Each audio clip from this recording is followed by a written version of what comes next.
September 13th, 2023 is when I started writing this script. Hello, Internet. I'm KrissieDeathy, and today I'll be talking about the delicious PreCure. It aired from February 6th, 2022 to January 29th, 2023, just one day before my husband's birthday. I find this hilarious now that I'm looking at these dates again. The season's main themes are food, gratitude, and sharing. Plot synopsis. We'll see if I remember title cards. We'll see. I probably won't, but let's hope. The story starts with Rosemary, a cook-fighter from Cookingdom, going to the human world to save food fairies. They're called recipes. I'm going to call them food fairies throughout the whole entire duration of this video, because I have a speech impediment, y'all. I took speech therapy from when I was put in elementary school, from 2nd grade all the way up to 5th grade, and they graduated me because they didn't want me to have to take speech therapy in middle school, because they didn't want me to get bullied. You should have kept me in speech therapy. Granted, I transferred schools, so my mama probably would have forgotten to put me in speech therapy. But still, we're calling them food fairies because it makes the most sense. They're baby food fairies. There are other food fairies. They're a different kind of fairy. We'll get to that later. He meets Yue, who is Cure Precious, and she feeds him food because he's starving on a bench. Fun fact, the whole series is narrated by Cure Precious's grandma, who passed away before the series began. Cure Precious loves rice balls, food, and her catchphrase is "Delicious Smile!" Very cute. The Bandoro gang are villains of the season, show up and they steal the food fairies. The effect is different depending on which member steals them. Food loses all flavors, and no one wants to eat said dish anymore, is Gentilou. People lose all memory they have of said dish, and don't see the point of eating it, Narcissistoro. Basically, it's a play on narcissist. The food becomes Minecraft blocks, is Spirit Thoro. The food completely disappears, as well as knowledge of said dish itself. Secret Thoro, who is essentially, her name is a play on secretary. Our big bad removes the knowledge of the recipes from people's heads. So they remember the food, but not how to make it. Also, his reasons are so messed up. Very, very messed up reasons for why this man does anything. Cure Precious transforms with Kome, whose actual name is Kome something II, who is a fox energy food fairy guardian of rice. She beats the monster of the day, and then she helps Rosemary get a place to stay and at an inn owned by her childhood friend's mom. Rosemary has 2 other energy fairies, but they're asleep, like Coma sleeping. Kome is like itty bitty baby, being reincarnated from the previous food guardian fairy of rice of the same name. They just added a second behind her. Kome is inquisitive, and she grows into a middle school age child throughout the show. I do not know why Kome is the only fairy to take on a human form during the show's run. Do not know. Kome sticks to Precious like a little sister. Also, why do they keep giving middle school girls babies? This is one of my husband's main complaints about magical girl shows. And as an adult now, yes, I am beginning to see why I also have concerns. And I'm currently watching 2 other PreCure series where they just get handed magic baby. Just saying. After a few episodes, we recruit Cure Spicy, a shy rich girl. Her attacks are sandwich-based after her favorite food. She transforms with Pam, the dog food fairy of bread. Cure Spicy's mom is a famous food taster and critic. I don't recall what her dad does, but I do know that they're always away on business. So Cure Spicy's constant family member is the driver, who is a very nice old man whose favorite food is hot dogs. Just realized I did not give you the colors. Cure Precious is pink, Cure Spicy is blue. These colors are important. As a child who grew up watching Power Rangers, a lot of times the way I distinguish characters in shows is green, pink, purple, blue, and it just makes it an easy distinction because this is their main color. Thank you, Power Rangers. And by extension, thank you, Super Sentai. They later recruit Cure Yum Yum.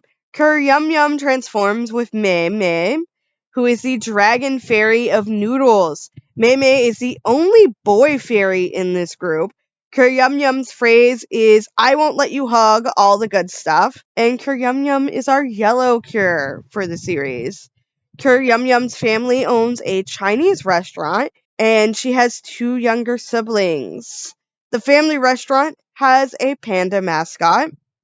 Cure Yum Yum is also a food blogger who a lot of people consider to be kind of famous. There is actually a point where she considers giving up her blog because they realize that the bad guys are targeting the places that she blogs about. She does decide to continue doing her blog because it's something that she loves. The next and final cure that they recruit is Cure Finale. She's parfait themed, as her family owns a joint famous for their parfait. According to the PreCure wiki, her theme colors are gold mainly and purple as the sub-color. I honestly thought that her color was white, but looking at her picture now, I can see it. She has 2 older twin brothers who are the main 2 we see running the shop. It might be because I haven't seen the show in months, but I don't recall ever seeing her parents, and I still don't recall seeing her parents, and it's been longer. But I do think I watched the movie, and I don't recall seeing her parents. Before she becomes a PreCure, we meet her as Gentalu, a member of the Bandoro gang. She is actually under the hypnosis of Narsataro and negative energy of the Bandoro gang, aka mind control. She has a chip on her shoulder about her past misdeeds. She also carries rightful resentment towards Natsutaro, but about what he did to her. And this adds a nice bit of tension as they both develop as characters. And I did not write it in the script, but Cure Finale, the way she transforms is she transforms with a pendant that the food fairy, the parfait food fairy, the itty bitty parfait food fairy, like kind of like lives inside, because this parfait fairy has absolutely adored her since she was a little kid. So she doesn't get like a main big fairy of guardian thing, like food guardian. She is a regular food fairy that's constantly getting kidnapped throughout the show, which I find interesting. Some extra fun facts. Cure Finale is the only cure to not have a food fairy to transform. I did write it down. It's just been forever since I've read the script. She does have a strong bond with the parfait food spirit, so she is apparently the first gold PreCure in the franchise. I like reading about these first. So I believe I went through probably the Wikipedia trivia page and found that out. Black Pepper. I don't recall when we first meet Black Pepper, but he is the main reason I began watching this show. And he is. I was originally under the impression that he was the male PreCure.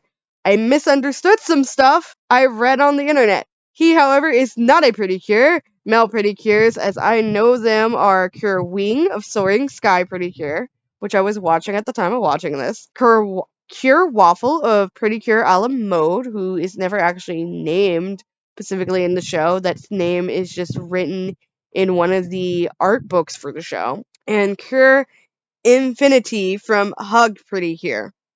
It's just those 3 at this moment. I'm currently watching Wonderful PreCure. Yes, I am where we are hoping for Daifuku and Sataru. We are hoping. We're 30 some episodes in. We only have 10 more episodes left. I don't know if we're gonna get that. Now, what is Black Pepper if not a PreCure? He is legit more of a comparison to Tuxedo Mask. The cures get into a tight spot, bam! Black Pepper is on the scene to help them fight. And he does actually help fight. He's not just throwing a rose, saying encouraging phrases, and dipping. We and later the Cures find out Black Pepper is actually Cure Precious's childhood friend, Shinada Takumi. He has a huge crush on Cure Precious, and that's why he becomes Black Pepper, to help her from the sidelines. His father was originally named Cinnamon and was a cook fighter like Rosemary, of the Cook Kingdom. He was actually Rosemary's senior and essentially the classmate to Fennel. Fennel is another character, we'll talk about him later. Cinnamon was framed for a crime by Godats and exiled from his home, the Cook Kingdom. But he had his magic stone, which was embedded into a heart-shaped cookie-colored rock. He meets his wife on Earth, marries her, and they have their kid. When Takumi finds the magic stone, Cinnamon explains what it is and what it means to him. And Takumi looked elementary school aged in that flashback, so I believe that's when that happened, because I believe they're all middle school by the time this show takes place. Black Pepper holds a grudge against Godax for framing his dad and forcing his dad to give up his whole purpose in life. Black Pepper seemed more angry about the injustice carried out against his father than his own dad did, which I can relate. His dad is upset about the portrayal, yes, but dude has a wife, a kid, and a nice fishing job. He has made peace with life.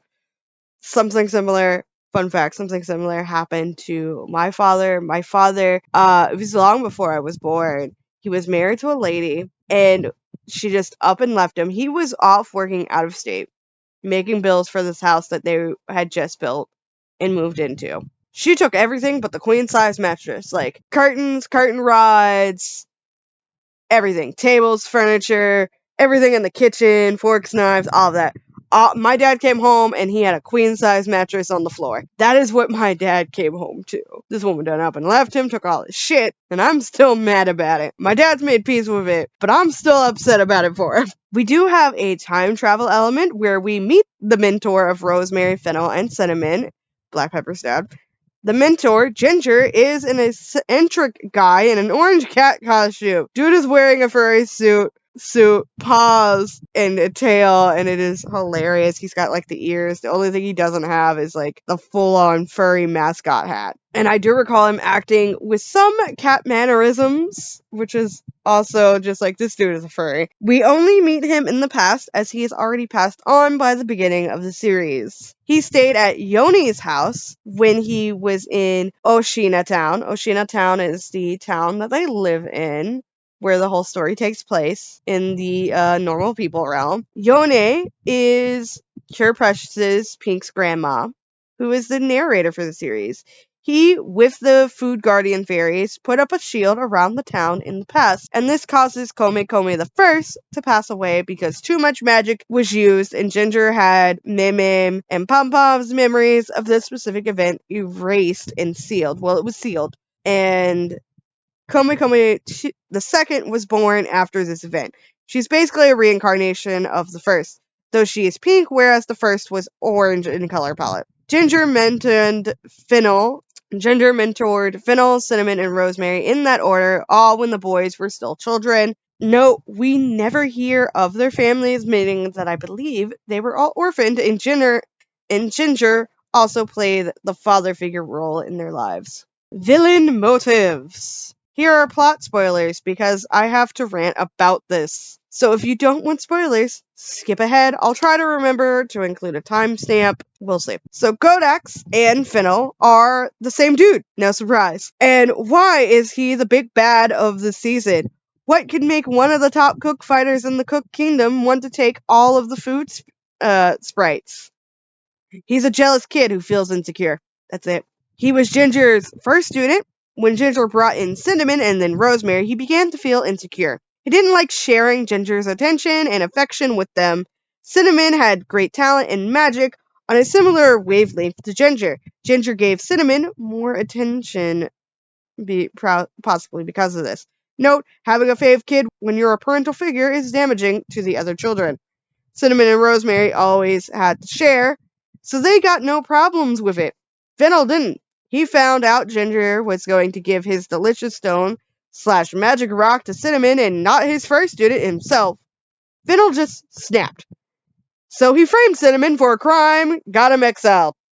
Fennel then decided that he would be the keeper of all food and recipes, and if anyone wants any food, they need to kowtow to him.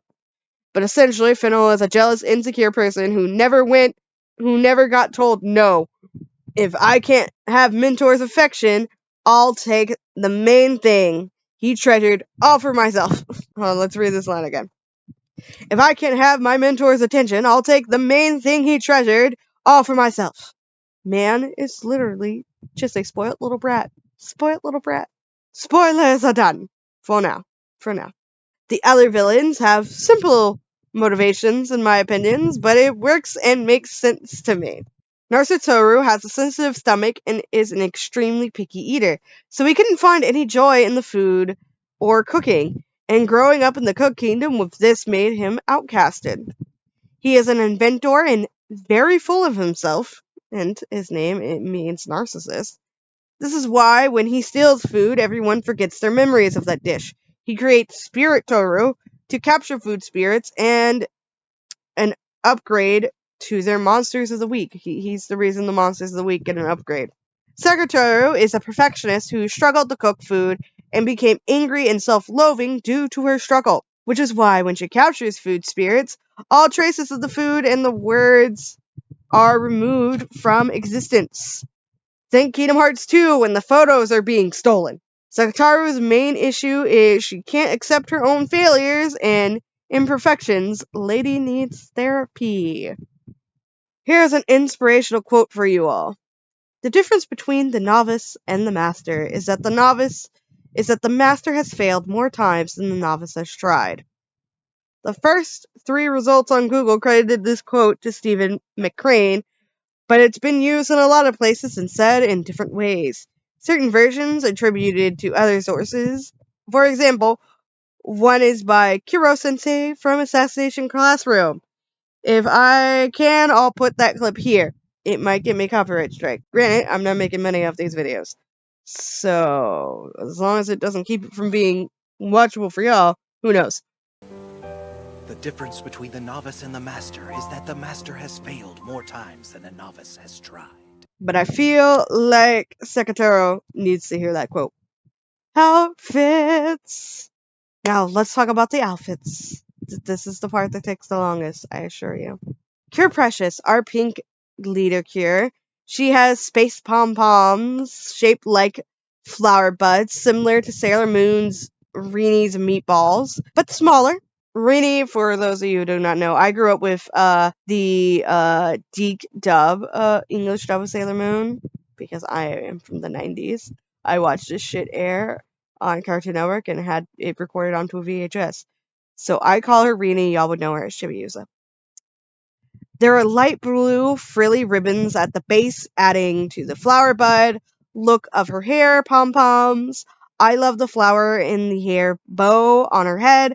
I also love the off-shoulder sleeves. I am a sucker for off-shoulder sleeves, y'all. I just really like the look of them. The giant heart brooch with the large noodle bow isn't as cute to me, but without it, the top might look too bland since the rest of the outfit is very busy. Each cure has an apron. Pink's apron is white with a blue-yellow stripe to represent the other 2 cures, and Kome sits in a pouch on the viewer's right side. Her skirt is poofy with a bottom overcoat with a giant bow in the back of the waist sash. Her gloves and shoes are the simplest part of her design, and her shoes have a toe segment. I think this is to represent a type of Japanese footwear that is commonly worn, but it gives me hoofed animal vibes like deer, goat, sheep. I also forgot, but she wears the watch on the same side with Kome. The watch tells them when food spirits are in trouble. Cure Spicy is our blue cure. She has a high ponytail. The bow on her head is cute. The bonnet thing blends in with her hair at certain angles, so it took looking at the turnaround to really notice it for me. I don't get the blue and pink alternating beads in the circle at the top of her head. Her neck collar is separated from the dress. The bow on her chest is reminiscent of a sailor bow. Her apron is light pink with a pink and purple stripe. Pom Pom is on Pam Pam. Her name is Pam Pam, not Pom. That is an A, not an O. Is on the viewer's right of the apron. She also wears the watch on the same side. Her skirt isn't as poofy as Pink's, but her back bow is long and wavy. Her skirt's outer skirt has pink and yellow dots. The underskirt is yellow. Her sleeves are short with some poof. It does have a decorative hole on the outside. Okay, I just can't write sometimes, and this is all handwritten script, so sometimes I read this and go, what did I write here? Her gloves are simple like pinks, but her shoes are a smidge more complicated. They're boot heels with a poofy collar tied with a pink bow, and the toe tip is a yellow heart. Her Yum Yum is our yellow cure of the season. Her outfit is very much inspired by the stereotypical Chinese restaurant waitress outfit. The watch and Mim Mim are both on the viewer's right hand side. Also, unlike Pink and Blue, where the food fairies are in bags, Meme is in a cute bowl. He's in a very adorable ramen bowl. I love Meme. The apron is a light, almost white pink with a pink and blue hem. A majority of the outfit is orange, which is why I was just like, she's a yellow cure, but most of her outfit is orange, but okay. She has a large orange heart on her chest. The bow is a standard yellow bow with a white stripe. Her hair is parted into side buns, put into large red coverings with a squiggly yellow line and white ruffles. They remind me of hard candy. She has a round hat. It has a green circle, pink frills like a flower, and then a yellow base. The hat has a mint bow with white frills and a white puffball in the center of the bow.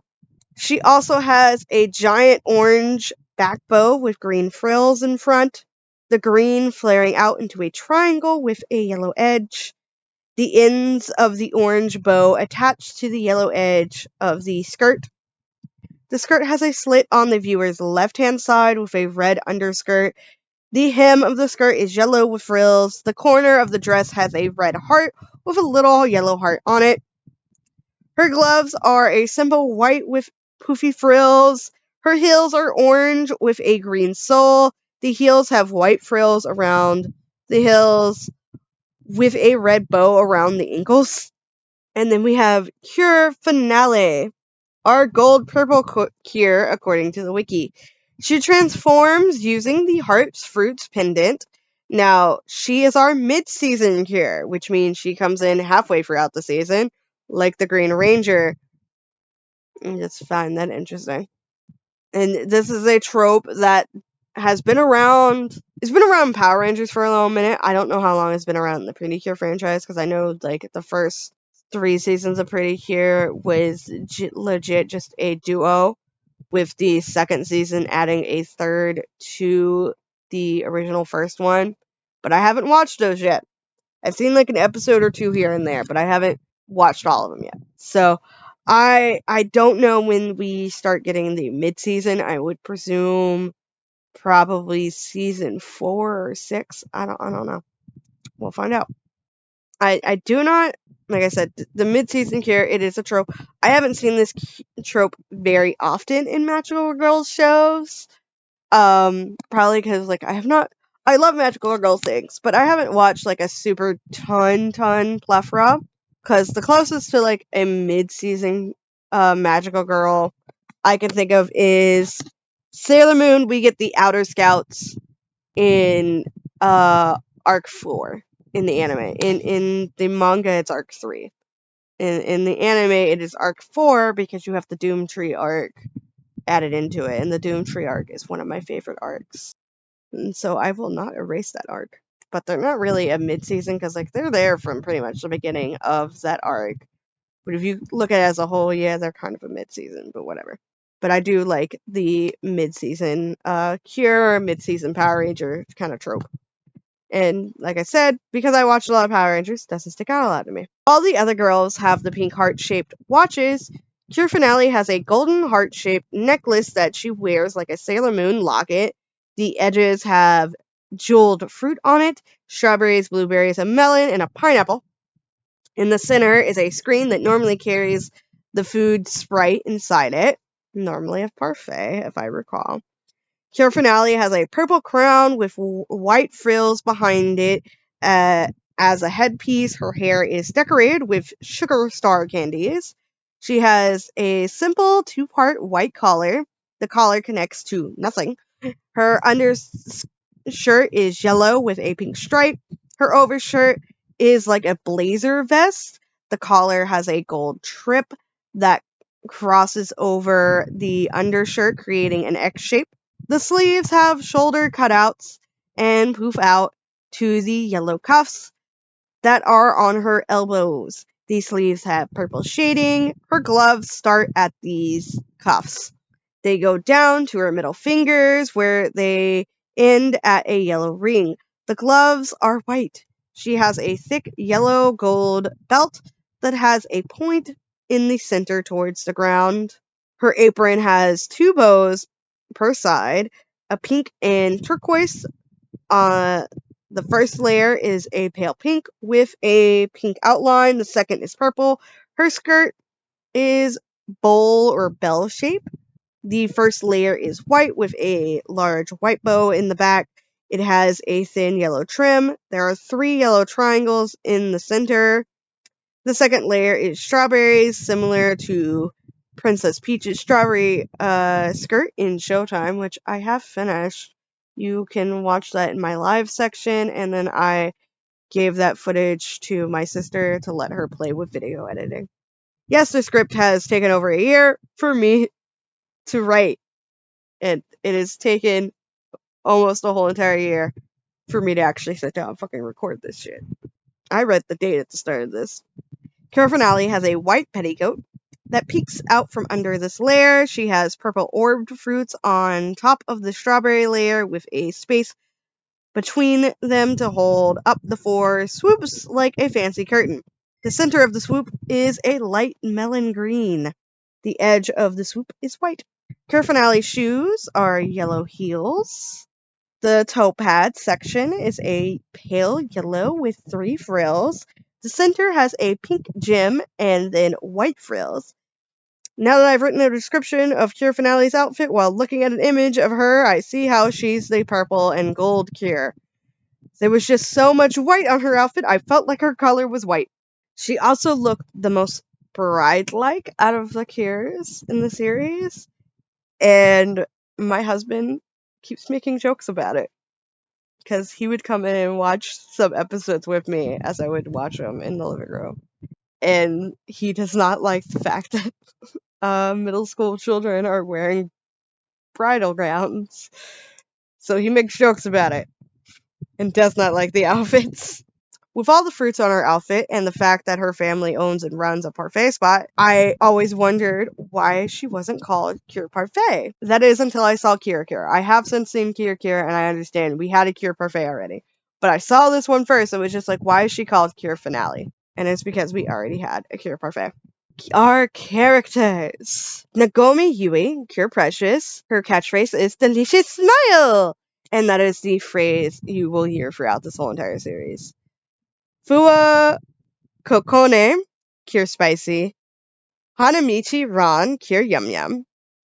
Kasai Amane, Cure Finale, Gentoru. Kome Kome, Fox Fairy of Rice, has human form. Pam Pam, Dog Fairy of Bread. Mim Mim, Dragon Fairy of Noodles. Mim Mim is my favorite food guardian fairy. I love Mim Mim. Rosemary, Cook Kingdom, cook fighter and guide throughout the series. He's pretty much just like, here's what's happening, here's what needs doing. Bundaru Gang, Godex, Finno, big main bad guy. Also, Rosemary is not often fighting, and that is because his cookstone is broken, so he can't use his abilities because his cookstone is broken. It broke very early on in the series, like episode 1. And so he is really just there to be the guide and mentor-ish figure. So yeah, Bundaru Gang. We got Godax, Finno, our big main bad guy. Secretaru, our perfectionist and secretary and second in command to the Bundaru Gang. Narcistoru, picky eater, inventor, can do mind control stuff. Spirit Toru, robot made by Narcistoru to go collect little food fairies. Yu Bazo is our monster of the day. They do get an upgrade and a different name with that, but they are essentially the same. It is most often a cooking supply, like a rice cooker, a skillet, something like that. Recipe Piece is our food fairies. Nagome Yone, Yune's late grandmother. Nagome Akiko, Yue's mom, works at Nagomi's diner. I believe they also own that diner, but I know she works there. Shinada On, Takumi's mom, runs the guest house Fukuon, which is next to the diner. Shinada Monopi, his other name is Cinnamon, ex-cook fighter, Takumi's dad, Shinada Takumi, Black Pepper, Yui's childhood friend, and the tuxedo mask of our series. Kasai Yuan and Mitsuki, they are Amane's older twin brothers. They work at the fruit parlor called Kasai. Still have never seen your parents. Todoroki is the Fua family butler and driver. So yeah. And then we have group attack outfits. I do not feel like describing all of them, but my husband and I, we felt the group attack outfits were very much wedding dress coded with different influences.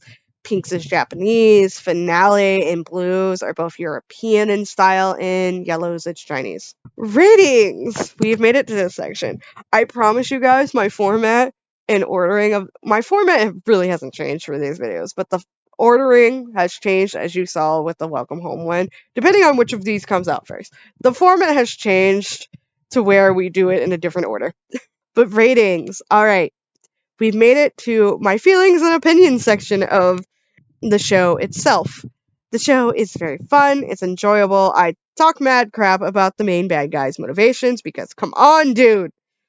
Would I watch the series again compared to the last one I reviewed, which is Tropical Rogue? Or Tropical Rouge? I keep pronouncing it wrong. It's Tropical Rouge. I have written enough Sonic fanfiction to read this and know that is Rouge, not Rogue, but I also kept misspelling it half the time. Not really. Overall, I feel like I would currently give this series a B rank. B rank. Most of the cons came from the story itself, the main bad's motives. We have Rosemary as our main explainer dude, and I love him, but I feel that as an adult, he should have done more, but I do understand that his stone was broken. I'm also not a fan that Komi Komi can turn to a human form, but the other fairies can't or don't. It's never explicitly said. And we don't get to see Mim Mim and Pam Pam in human forms until the movie, and they don't even control their transformations, which makes me think that they simply could not transform into a human form, which makes me upset, because they were adorable. And these little, like, nitpicky things, they're not really major big deals. The show is cute, and the show is fun. And also, the show is aimed for middle schoolers. The show, I believe, PreCure is aimed for older elementary and middle school children because the characters are middle school age. And that's all the show needs to be. I'm not exactly the demographic that this show is aiming for. But when compared to like other PreCure shows that I've watched so far, it's just not one that I'll rewatch or come back to, hence why I give it the B rank. But hey, if you watched Delicious Party PreCure, what were your thoughts on the show? What ranking would you give the series? Let me know in the comments down below. Woo. But we've now reached the part of the video where I tell you, hey, you enjoyed the video, like, comment, subscribe, comment, that's good for the algorithm. I'm currently not monetized on YouTube. I am lacking the watch time hours. So if you just want to watch some of my other anime reviews, I know Tropical Rouge is up, and me reviewing the Sailor Moon Star season because that took me forever to finally watch that shit. So yeah, go check those out if you're interested in these. I do have a Patreon and a Ko-fi if you're interested in supporting me. Let's go ahead and thank my Patreon and Ko-fi supporters. Kaleidoscope Chick, Micah, Simply Random Sevens, Cassy G, Stapler. You all are all awesome. My Patreon, you get early access to scripts. You get access to the audio recordings that I record randomly at like 3 a.m. You get early access to art and sketches that I'm working on. You also get access to, because I've been working on more animatics and comic strips and turning those into videos for YouTube, so you get my voice acting early, and you get to see like my actual face. Other things that you guys get is that you also get some fun like little exclusive polls. So yeah, Ko-fi, you can see like art that I post publicly. You can also commission me on Ko-fi, so check that out. I am very, very broke and I'm currently having to look for a new job. I've got a job fair I'm actually gonna go to today as of recording this audio, so hi. If you also want to get some of my artwork on products like stickers, notebooks, t-shirts, hats, buttons, you can check out my Redbubble. That's in my link tree. I also have self-published ebooks. So I self-published them through Smashwords, and they're available on the Amazon store, Barnes and Nobles. You can go to the Smashword link in my link tree and go get them. And they're available. I also believe they're available in the Apple store. Because most of what I write are short stories. And I've got like some longer chapter book series that I've worked on that are longer, but most of my books cost $1, and I get, I think, 20% of that dollar. So, yeah. I recently got a check for like 64 cents. I also, because Smashwords merged with Draft 2 Digital, I can now do a physical copy. I'm currently working on a book series. I'm working on short stories of cute, adorable, wholesome, slice of life gay couples. I have the first two uh, stories written. I will be publishing them. My plan is to publish each short story individually as an ebook itself, and then I'm going to collect those into a bigger collection and have a physical copy side. So if you're interested, drops. I worked for one of those, and that should be on Patreon, which you guys can go see. I think I'll set that up for all members to be able to see that image, paid or free. You can become a free member on Patreon, so thank you. So yeah, all that good stuff. Other things I've been doing, I have been recording a podcast called Sonic Second, with my friend Stapler. That is on YouTube. I'll link to that. I'm gonna add that to my default upload things so you guys can find that and check it out. It's great. We review every episode of Sonic Underground. And if you're here and you're watching this video, you probably noticed the speed paint that's probably playing above this video is probably Sonic fan art. So yeah. You all have a lovely day.